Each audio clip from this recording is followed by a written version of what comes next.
Welcome to the latest in this monthly series of Dockyard talks that are to commemorate the 40th anniversary of the closure of the Dockyard and to celebrate the 40th anniversary of the Chatham Historic Dockyard Trust. These talks take place every Thursday, first Thursday in the month here at the Dockyard.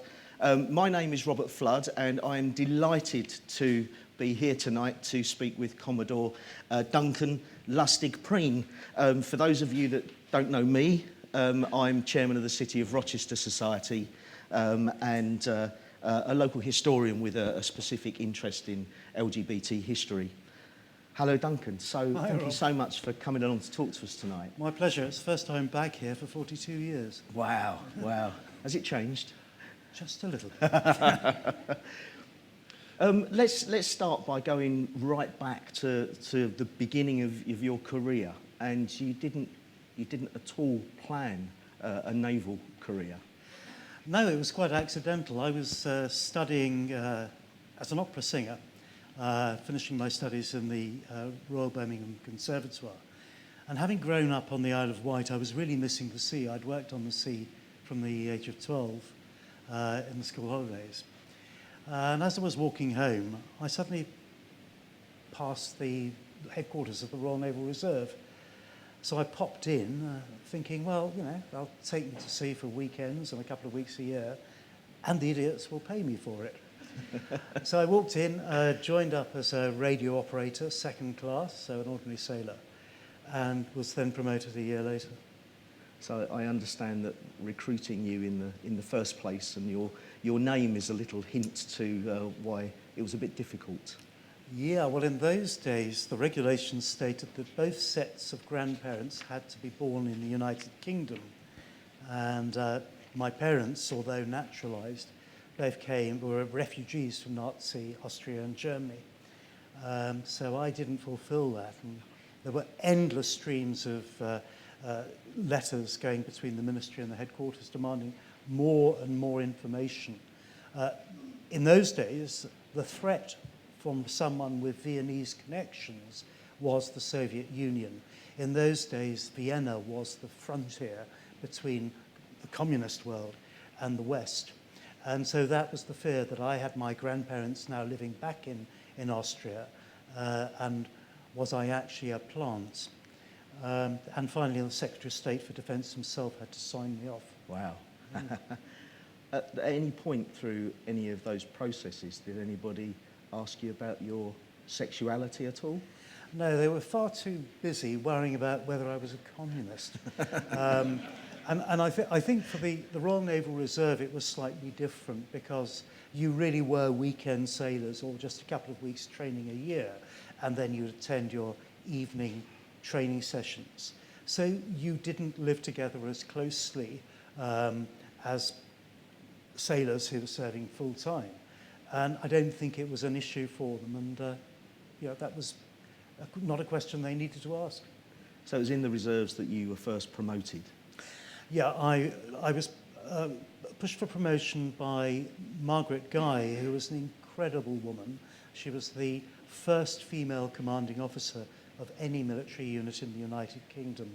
In 1980, she got that job. And she'd had pushed me for promotion, and I was actually the unit's public relations officer. Yes, so you were responsible for her her media coverage. For her media coverage, which nearly put an early end to my career, because the West Midlands County Agricultural Show was underway when Margaret's promotion was announced. And the Birmingham Evening Mail printed Margaret's photograph, and also on that page a large pig. And beneath the photograph of the latter read, Margaret Guy, new commanding officer. It gets worse. Underneath Margaret's picture, heavy hybrid hog wins top prize. So fortunately, after several whiskies, Margaret saw the funny side and appointed me as her personal staff officer. So you're based in Birmingham. Yeah. I mean, Birmingham's a very multicultural place, so I imagine that the naval base there might have been quite diverse. That was a concern for me because despite the size of the HQ and the the large population from the global majority, we had but one person of colour in the unit. And I started looking closely at why this was. And I found a lot of failures in the way we advertised, the way we interviewed, where we advertised, and how we assessed people and selected them. And I proposed changes. Within 2 years, we'd achieved 6%, which still wasn't enough, but was a significant improvement. And the military actually adopted those changes. So yeah, that was a disappointment for me that we were missing out on such a pool of good people. And you did meet with quite some resistance as well to those changes, didn't you? Not so much on the issue of the global majority, but resistance to change in any organisation of that size is always something that you will see. So in 1983, you joined full-time naval, yeah? Yeah. And trained at Britannia? Yep, so I relinquished my single gold ring and reverted to the rank of midshipman. I was a lot older than the rest of the midshipmen, I'd served quite a few years by then. I already had my bridge watchkeeping certificates, and I did question everything. That's a habit that's continued. So I was quite a difficult trainee for them. My first sort of real difficult encounter was as I had a bridge watchkeeping certificate, was duty skipper of a patrol boat, which they train people to manoeuvre, taking it out from the River Dart to sea. And the training officer turned around to me and said, "You organise a cup of tea, will you, Lustig Prean?" "Yes, sir." "Smudge, can you knock us all up a cup of tea, please, mate?" "No, that's not how you order a cup of tea. This is how you do it properly. Smith, make a cup of tea. First boil the kettle. Pour some boiling water into a teapot, empty the teapot. Put in 1 spoon of tea for each mug and 1 for the pot. Pour in boiling water, allow it to stand for no more than 5 and no less than 3 minutes. Pour the tea through a sieve, adding milk and sugar to each." That's the way we give orders in the Royal Navy. Now, my view was that as captain, my attention should be focused on the proximity of the Mewstone rocks upon which many a midshipman's career had founded. I said, "Sir, if Midshipman Smith needs that level of instructions, make a cup of tea. Officer training isn't for him." So I was before the captain that afternoon. One of the, reading through what you were doing at that point in time, your workload, I found it quite mind-blowing. So you were keeping watch for at least 8 hours a day on the bridge. You were diving and demolitions officer. You line managed a team of 30 and looked after their welfare. You're responsible for damage control and firefighting on board, and you were the ship's administrator and captain's secretary. How on earth did you cope with all of that? Well, to be fair, I wasn't appointed to lead the department. I was appointed with all the jobs as the most junior officer, rather than the sort of looking after a department of 30. And we were heading off for basic operational sea training, which was a 12-week period of joy, which most sailors will remember with pleasure. And the day before we sailed for Portland and our staff sea check, the captain called me in and said, "Hi, supply officer?" "No, it's Duncan." "No, it's the supply officer." And the supply officer had actually gone sick. So I carried the department through. We were assessed as below standard, which was pretty awful, on the first day. And by the end of the inspections, after 12 weeks, we were reassessed as good. So I think that led to your second commendation. yeah, that was my second commendation. Yeah. So let's jump forward a few years, and then we find you in headquarters on the personal staff of an admiral as his staff secretary. This follows your 4th commendation for firefighting on HMS Bulldog and saving the ship. I understand that you caused a bit of a stir immediately on your arrival there. Well, I was appointed with specific instructions to reorganise the headquarters. It was lavishly staffed and incredibly bureaucratic, with a lot of passing through a chain of command to someone who could make a decision. And it was frankly inefficient. It was causing delay. And I asked the question, what is our purpose as a headquarters? Because at the moment it feels like our purpose is to obstruct the flow of paperwork to someone who can make a decision. And what we did was to cut out those layers of middle management that weren't adding value to the process. We gave senior ratings, so senior NCOs who were specialists in the subject, the job of drafting responses, drafting them and thinking about initiatives.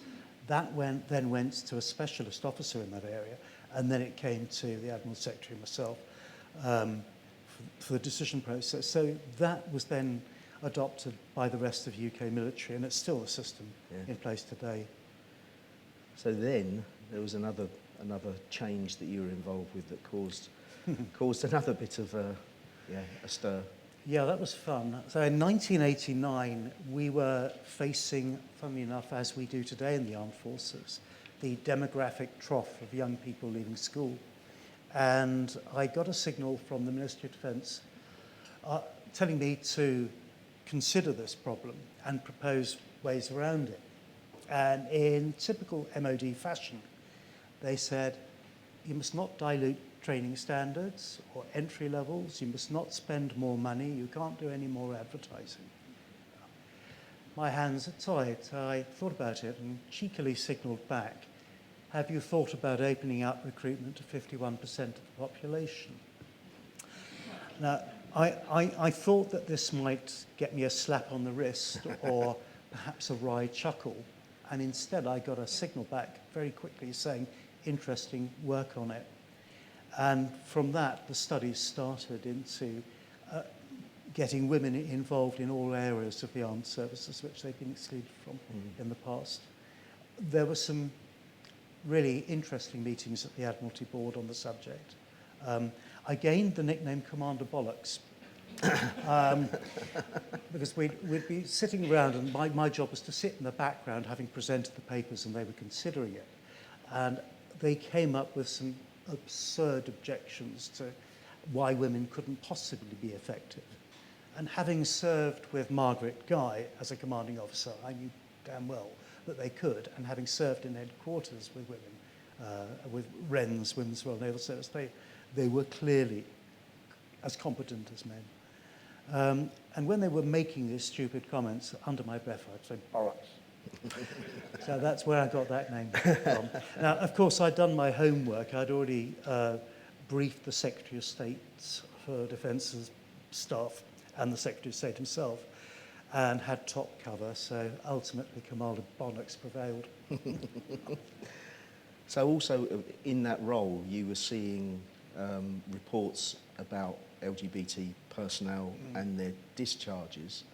What sort of activity, what sort of things were the police getting up to at that time? Well, if I explain the framework of regulation, because a lot of people don't assume that this was a policy that was based upon a conduct, say what you did. So there's an assumption that people were dismissed from the services because of an inappropriate sexual act. That wasn't the case. The regulations forbade you, as a gay person, as a lesbian, from serving. It wasn't based upon who you slept with, it was based on your state of mind. And the regulations required an investigation to be conducted by the special investigation branches of the military police. These were often incredibly intense because they had to prove that you were gay, so the questions asked were intimate and highly personal. The regulations also allowed medical officers to conduct internal medical examinations to prove if you were lesbian or gay. So there is a test which you may recall in the Orkney child abuse scandal, Dr. Marietta Higgs test, where she incorrectly assessed that if someone is receptive anally to a finger, that is therefore proof that they're homosexual. It's utter nonsense. It's actually science which is completely disregarded now, and furthermore it is regarded as torture in those countries which still practice it. But you can imagine that people were sometimes forcibly held down for an intrusive examination like that. And often if they were women, and women tend to suffer worse because they have the double whammy of misogyny in the armed forces as well as being lesbians, it was very often a male doctor or male police holding them down for that. Yeah, incredible. So then you moved to HMS Newcastle. So what was the reasoning behind that appointment? Well, I'd done 3.5 years with Flag Officer Plymouth, and it was time to move on. So I moved over to Newcastle. Great ship, Type 42 destroyer. She was in some difficulty as a ship. She'd had a pretty bad press in her last deployment, and all the heads of department and the captain were appointed more or less at the same time to get the ship working again properly, effectively. I mean, basically what we found, and my captain then, Alan Massey, went on to be a second Sea Lord, superb man. What we found was nothing to do with the ship's company. They were good. It was just poor leadership, frankly. And so the new leadership team rapidly turned it around. And I'm really proud of the fact that within 6 months we went from worst ship in the fleet to best ship in the fleet, and the one that if you had a VIP visiting, they'd send them to us. And that led to another commendation, Yeah. and then a rather special job offer.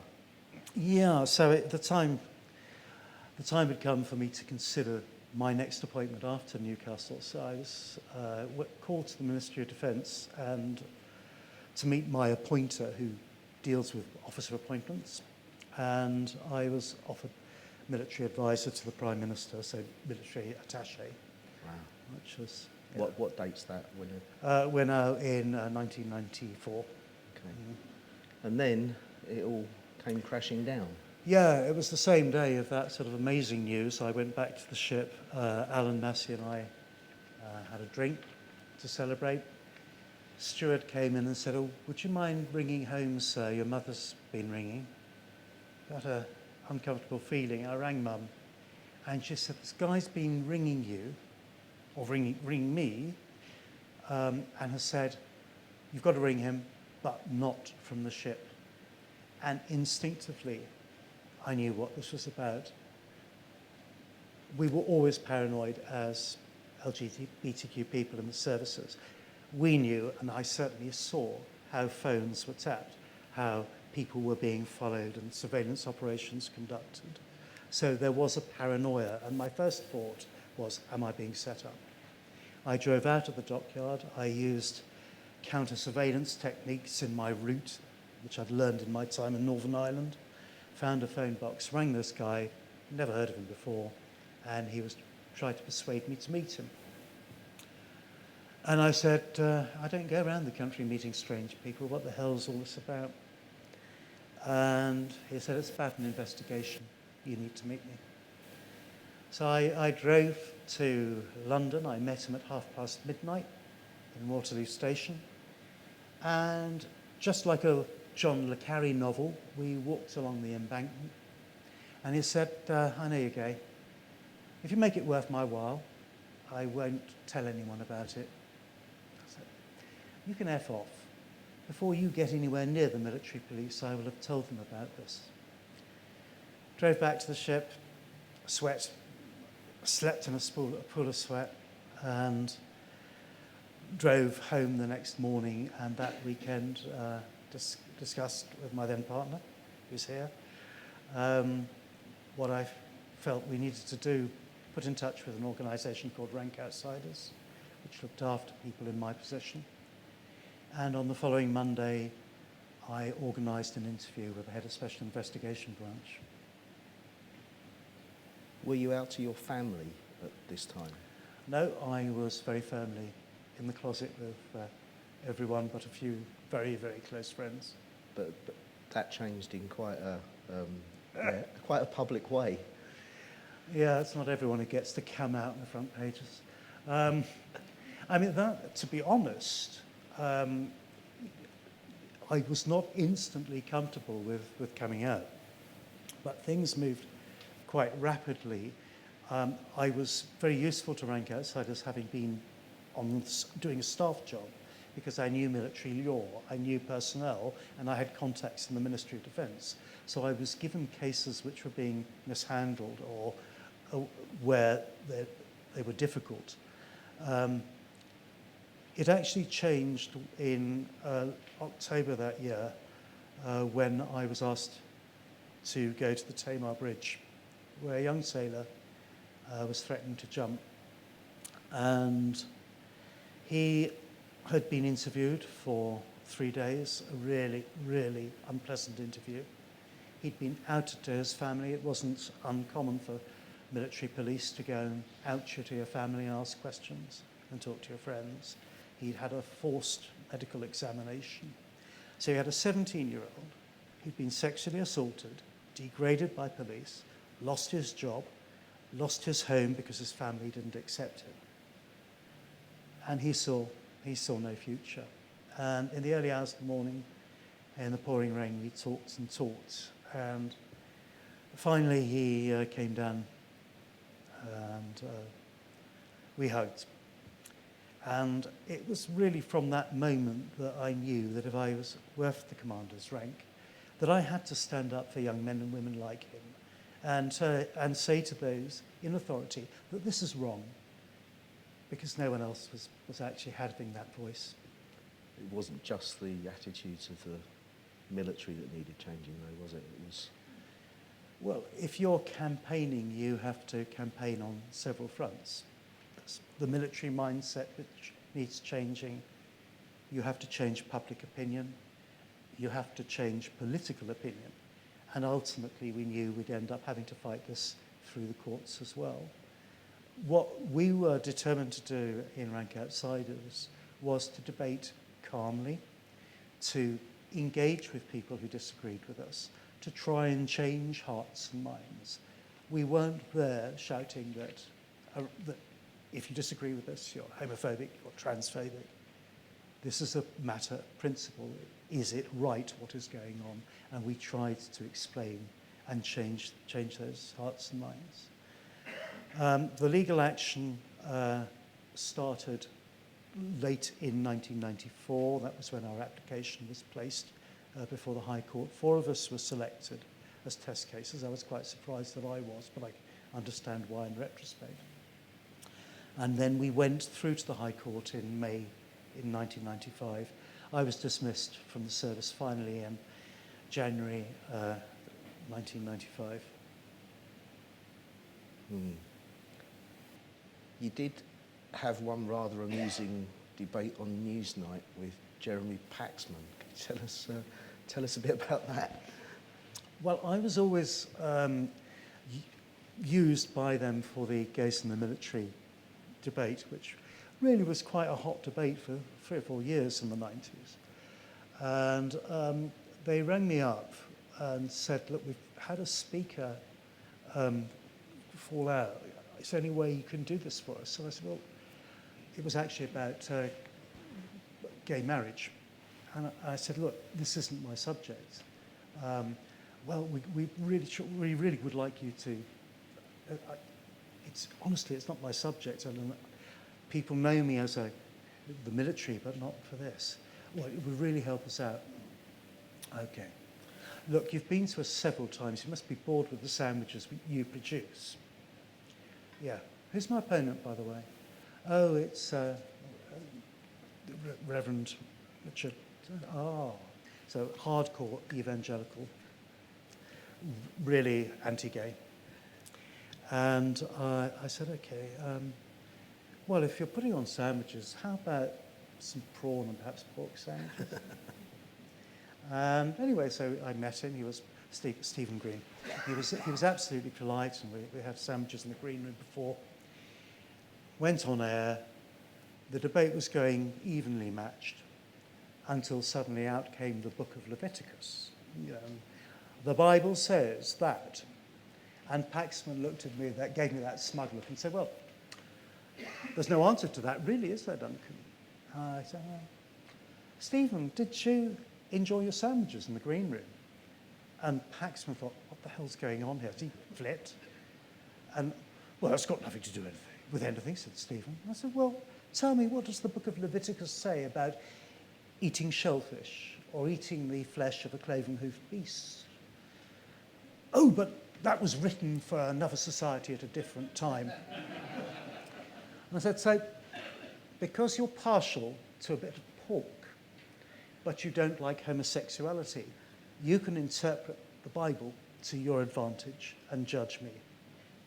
And the timing was just right. It was the end of the programme at that stage. And as we played out and went off air, Paxman turned around to me and said, you bastard. So ultimately you were successful and the law was changed. How involved were you then with managing that change? Well, we'd actually been, you as public would have seen a to and fro argument going on between senior officers and the Ministry of Defence and those of us campaigning for change. The reality often is politically that stuff is going on behind the scenes. And rank outsiders had access to ministers, had access to the Ministry of Defence.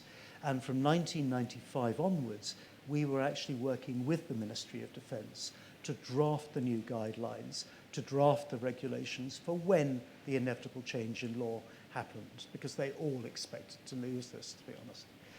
So when the the European Court of Human Rights upheld our complaint and ruled against the UK, by October of 1999, we got our full judgment. By January of 2000, they lifted the ban, but they were ready to go. The regulations were already there. So you won your case, and then you went back to sea. Yeah, went straight back to sea, driving ice-breaking salvage tugs and other things like that for another few years. What was the response of your crew to having an openly gay captain that obviously had fought against the system? Well, this was now merchant fleet, of course. So the great thing was to have many gay men who wanted to come and serve because they felt that it would be a safe environment. And indeed, occasionally, the odd woman would come along for specific tasks. So it was never an issue. And I think anyone who's served in the Merchant Navy knows that although it was still illegal in the Merchant Navy, they weren't as silly about it as the Royal Navy had been. And then you were promoted to Commodore. Yeah. Yeah, amazing. How did that come about? What was the process? Well, it's selling the line and being commander of the senior captain of the line as part of the deal. Brilliant. Yeah. In 2016 and 17, you were again involved with another change in the law. Could you tell us a bit about that? Well, I did an interview for a book called Going to Strasbourg, written by a professor of sociology and law at York University. And Paul Johnson and I interviewed over a lunch in a pub. Got on very well. And he said, you do realise that there's still a piece of legislation in the Criminal Justice Acts, an amendment made in 1995 when they thought you were going to win, which makes it illegal. It's toothless, it can't be enacted, but it's still in the Criminal Justice Act. And by the way, did you know the Merchant Navy Acts still have this regulation in? No. Paul, shall we change it? He said, yeah. Well, look, you're a good draftsman for our Acts of Parliament. Why didn't you draft the amendment? I'll use the old boy network and write to the chiefs of staff and ministers and see if we can do it. And the two of us actually got it before the Select Committee. They supported it. It was the first piece of LGBTQ legislation that passed through both houses of the Parliament without a dissenting vote. And then we got an undertaking from the Secretary of State for Transport for the Merchant Navy. And in 2017, I reminded him that he'd made that promise, and that too was repealed. Brilliant. So tell us about the little run-in that you had with English Heritage in 2020. Well, a friend of mine who writes, he's a black historian, and he looks at the black diaspora in this country. And he identified that several very worthy potential holders of blue plaques on buildings in London were being rejected by the selection committee, and could I take a look at it? At the time, one of the trustees was a former Admiral I knew, so I sort of said quite cheekily, do you think your people would mind if I took a look at what's going on? And they first were really quite horrified and said, we've got a really strong, diverse selection team for this. And I said, no, I've looked at it. It is really diverse and inclusive. But something is going wrong when so many black people, when so many people of colour are not being accepted for this. And what I found was that, yes, the selection committee was diverse, but beneath them, the staff who were filtering out the applications were all white, middle-aged men. And so overnight that changed. And a few months later, a Muslim lady who had been a spy in France during the war and was murdered in a concentration camp became the first of a series of people of colour rightly to be recognised. And around that time, you were also working to get LGBTQ plus veterans have their medals returned to them as well. Yeah, a friend of mine from Rank Outsiders, Joe Zalachi, approached me because it wasn't lawful, it wasn't in the regulations, but some military police took it upon themselves when people were leaving the service to cut off the medals from people's chests as a final sort of act of separation. And Joe, medals to a military person, you may think it's just a piece of metal, but for military people, that is a campaign in which they fought. And they may have had friends and comrades who were injured or died. So it is something that is deeply personal to any service personnel. So together with solicitors, we had a little campaign to set the precedent to correct this. And Joe, 6 months later, was presented by the Commander-in-Chief, First Sea Lord, his medals back. And the ball started rolling, albeit far too slowly, to identify those people to whom that had also occurred. And then following on from that, you, in the last few years, have been working to get restitution for victims of the military ban. So a new charity, Fighting with Pride, started a few years ago. And part of their ambitions, other than supporting both former service personnel, whether discharged or whether they left the service voluntarily, and also currently service LGBTQ personnel. And they wanted to expand that campaign, and we were working on that as well, to have an independent review of the whole treatment of the community during that period. And the government agreed. The first person they tried to appoint as a High Court judge, a retired High Court judge, to do it, declined because they didn't like the limitations that the government was imposing on the breadth of their inquiry. So they approached Lord Etherton, and Terence Etherton, not only a retired law lord and master of the rolls, but also the first out gay law lord. And Terence said to the government, yes, I'll do it, but my terms of reference are not to be fettered. I wish to look wherever I wish to look, otherwise I'm not doing it. And the government agreed. He started work 2.5 years ago. I was an informal advisor to his inquiry. I drafted the history sections of his report for him, and I was involved in the process. And I know that the evidence that he was hearing from many individuals was very similar. Doesn't surprise me because I've read police reports myself and dealt with many people in Rank Outsiders. And I could see him becoming visibly angry with the way people had been treated. And he said, I don't need to see proof that you were treated like this, because your story of being handled by a police officer who you have named is exactly the same story I've heard from somebody else and from somebody else.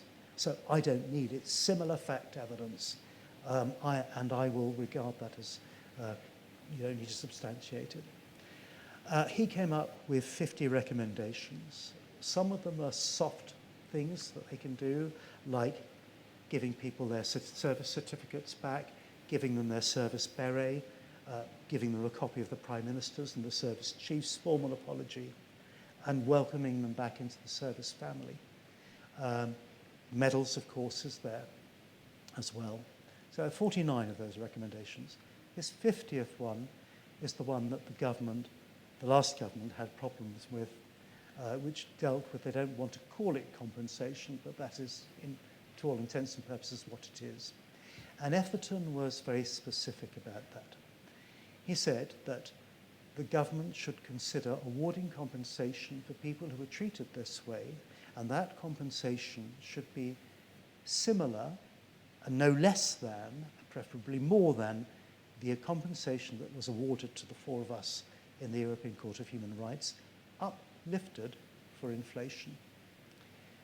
And the government had put a restriction on him of £50 million as a compensation pot. The argument that we were having with the last government was about the size of that pot, because we know there are far more people, and the estimates that Fighting with Pride have worked out is that with the restriction of that pot, the victims of this ban will get £25,000 maximum, which is derisive and a horrible, horrible thought. Etherton, I know, is really quite angry about this. With the new government, we have been in touch, both Fighting with Pride and I have been in touch with ministers. I'm awaiting a proper response. It's certainly on their desk. They're certainly supportive of the report. The question which all departments are having is money. And we're awaiting a Treasury decision on whether they're prepared to up that £50.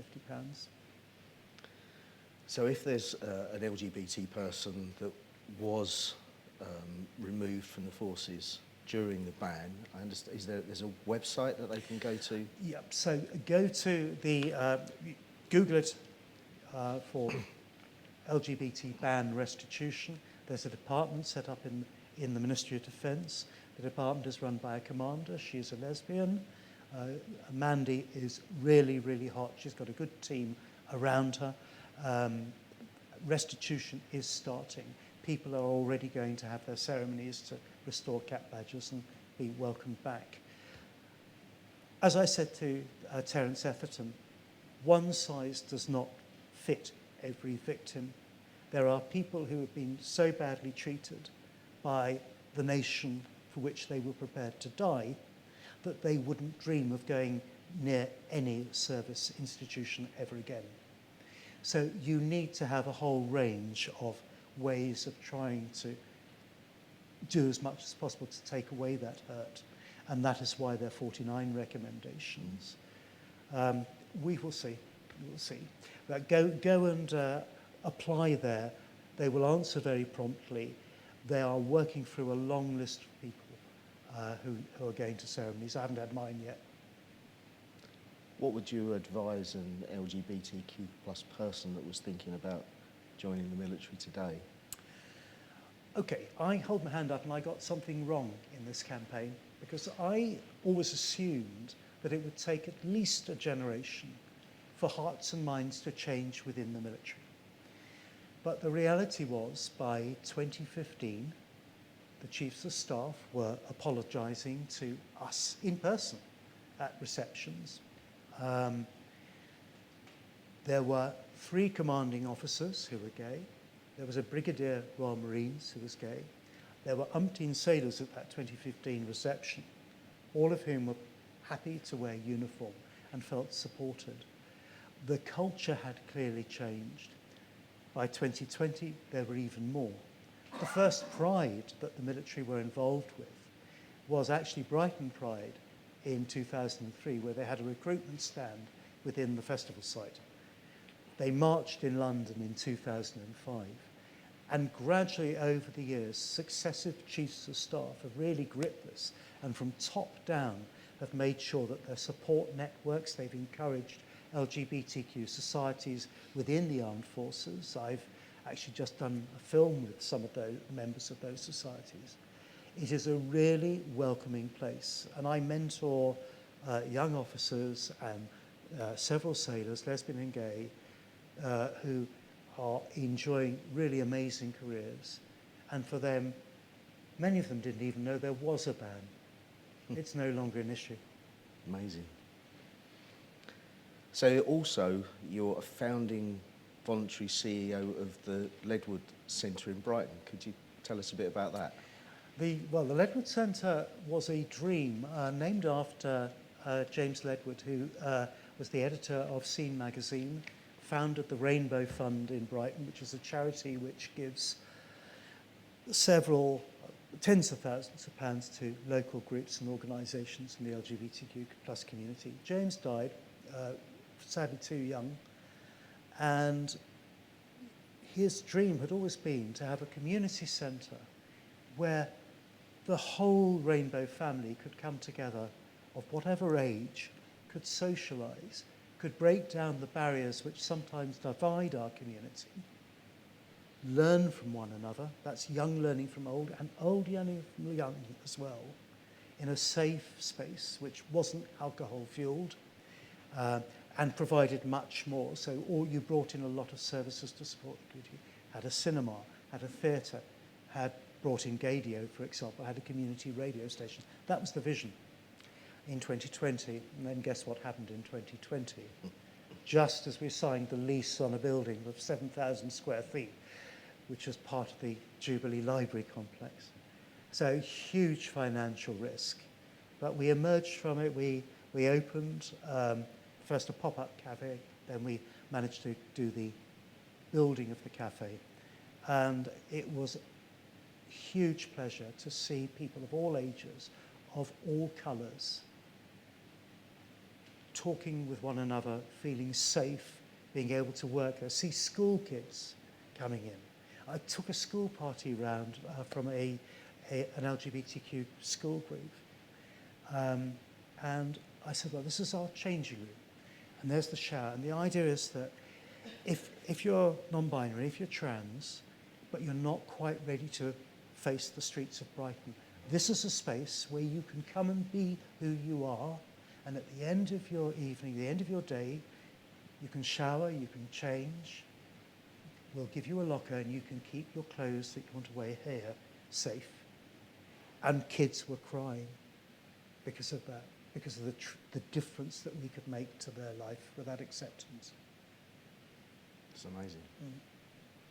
Right, before we throw to questions, so I'll give you a chance to think of something to ask.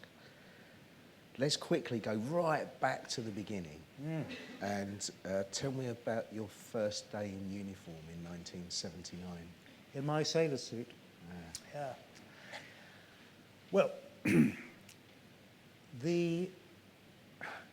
I was ordered to draw the confidential books and cryptographic material from the safe room in the basement. Now, I thought this was a rare privilege for someone so junior to have that responsibility. Our headquarters was adjacent to the Rum Runner Club. Now, some of you may remember Duran Duran. That's where they started and regularly played.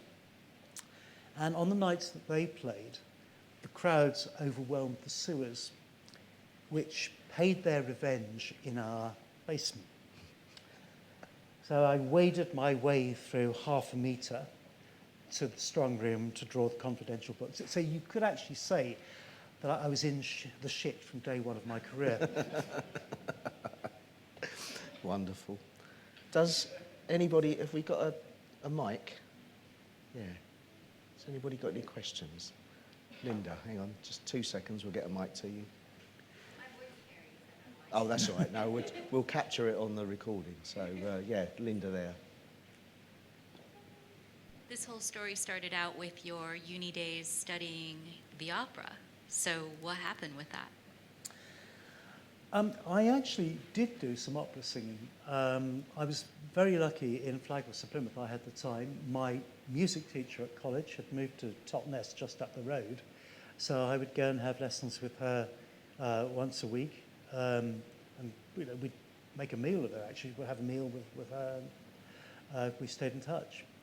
And I happened to be in Plymouth music in the library in the music section. I used to go in just to have a little downtime from a very difficult Admiral, and I was drawing scores and looking through opera scores.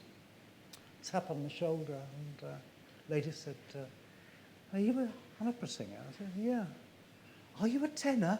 "No, I'm a baritone." "Oh, really? Would you mind auditioning? I'm putting on Don Giovanni, and I need a Leporello." "Oh, good part." So I auditioned. Didn't hear anything, so rather cheekily I rang up and said, "I don't want to push you, but I've had another offer." There's a big long nose. And she said, "Oh, no, we don't want to offer you a Leporello." "Oh, it's all right. Well, thank you so much." No, wait. "We'd like to offer you the role of Don Giovanni." So I did 28 performances touring with Southwest Opera, Don Giovanni. And you're Yeah. now going to No, reprise the part. no, you don't want to hear a voice that hasn't practiced for far too long. Any more questions? Anyone else? Nothing? Stunned fine. Oh, right at the back there. Oh, I'll go around this way. Oh, Neil beat me to it. Thank you. You mentioned in the recruiting part of your career opening up to 51% of the population. But how does that compare to when, I mean, there were already the Wrens, and I think that later became absorbed into the Navy. Is that the same thing, opening recruitment, or just absorbing the existing group? So Wrens up until the early 90s were excluded from any frontline job or from going to sea. So you found them as nurses, you found them as radio operators in headquarters and communication centres, you found them in the military hospitals. There were also a few aircraft engineers who were women. So this was one of my arguments, that if you had a war zone, if you had an operation, your engineers went with you into the front line, into the forward operating bases. So there were some women who had served and had experience of the front line. Nurses, they too went to the forward operating zones because they operated the forward hospitals in the front line. So we already had this getting away from this nonsense that men would lose the concentration on the battle because all they'd be caring about was what was happening to the woman next to them. So that was a sound argument that women can actually cope with the pressures of a fighting environment. But there were a whole raft of careers which they couldn't get into. And that's what I wanted to open up. Because we were going to be so short of people, men going to sea, we needed to fill those gaps. Any more for any more? Just there.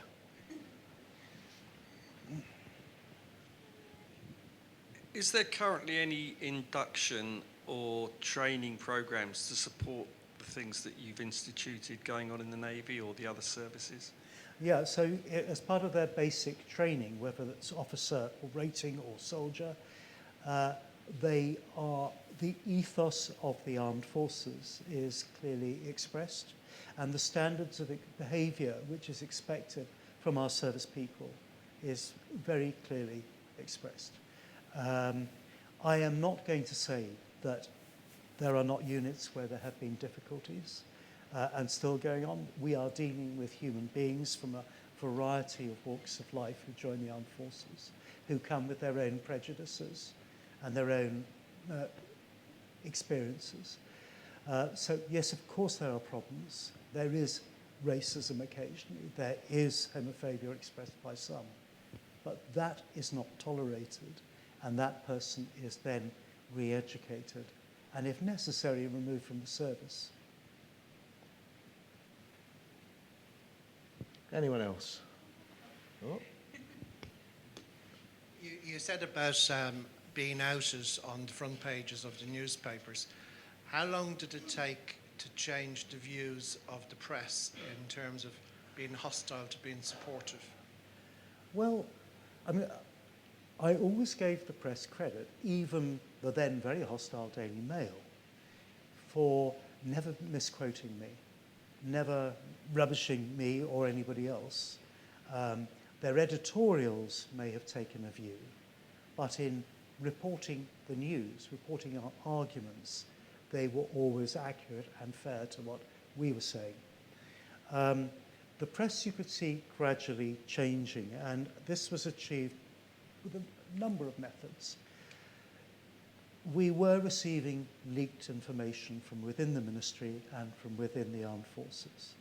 And Stonewall and ourselves routinely would give that to a newspaper if it brought to light things that helped us. And the hypocrisy of the whole policy was really being exposed, and public opinion was shifting as well. And I think the argument that we were making, that the armed forces, the police service, must be representative of the society which it is purporting to defend. And if it isn't, it is going to fail in its defence of all that community. And I think that argument began to be won over. And I think the fact that rather than saying, you're wrong, and shouting and screaming, but having that calm debate and always trying to be the calm voice of reason while they ranted and raved about how awful this was and how disastrous it was for our armed forces, was gradually winning over the argument. It's very clear from opinion polls, actually.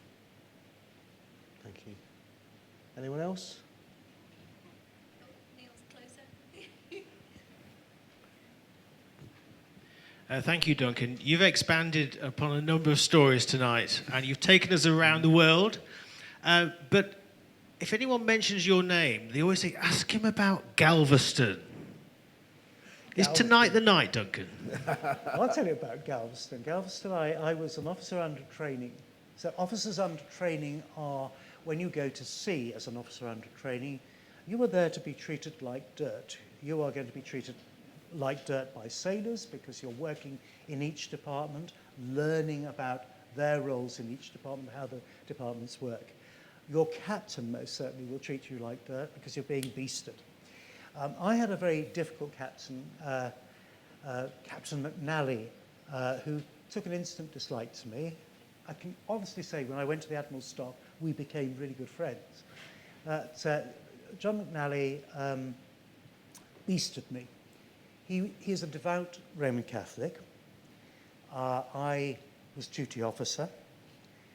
He was already angry because he was waiting for his lift to take him to church, and he was stomping around the flight deck waiting for the lift, twiddling his rosary with his prayer book in the other hand, and finding fault with everything around the ship around me. Eventually the lift arrived. Down he went, down the gangway. I saluted him off. He stopped at the foot of the gangway and said, "Officer Day." "Yes, sir." "There's a French letter on my gangway." "Is it you, sir?" "Yes." "Oh, it's not mine then, sir." I thought about this while he was away. I think this may not have been appropriate. So when he came back, I knocked on his cabin door. I said, "Sir, I really must apologise for the object you found on the gangway this morning." "Very well, sir. Sir, whenever I'm officer day, I will personally inspect the ship to make sure nothing like that is found again." I said, "That's your bloody job." "Sir," I'll make a joke of this now. He must have a sense of humour. "Sir, could I suggest, if you're concerned, that you put a note in daily orders about the rhythm method?" Bang!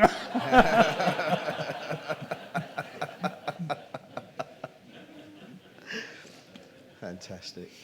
I think maybe on that note. Duncan, thank you so much. That was absolutely fantastic. I think Thank you all for having me. Thank you.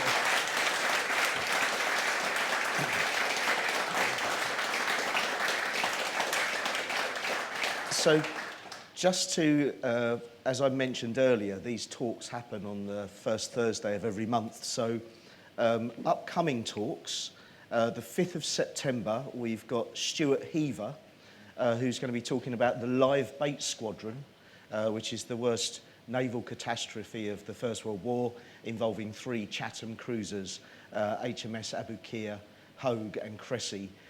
That really will be worth coming along to, because that's a fascinating story. The 3rd of October, filmmaker and conservationist Kerry Levy will be in conversation with Ralph Steadman's daughter Sadie, talking about the new Inkling exhibition, which is coming up in the number 1 Smithery. And then on the 7th of November, former Royal Naval Lieutenant and HMS Cavalier diving officer David Hughes will be in conversation with Dockyard Interpretation Officer Paul Wright. So 3 really fantastic talks coming up there. I believe the details for all of them are now on the website, so you can book your free tickets for those. And also, you probably noticed one of these on your chair when you sat down. These talks are provided for free through the generous support from funders and donors like us. So there's a QR code there, so if you do feel that you can donate to the Dockyard Trust, that would be absolutely fantastic. Thank you very much. We are now going to decamp to the ship in Rochester, so anybody that wants to join us is more than welcome to. Duncan, thank you. Thank you. Thank you.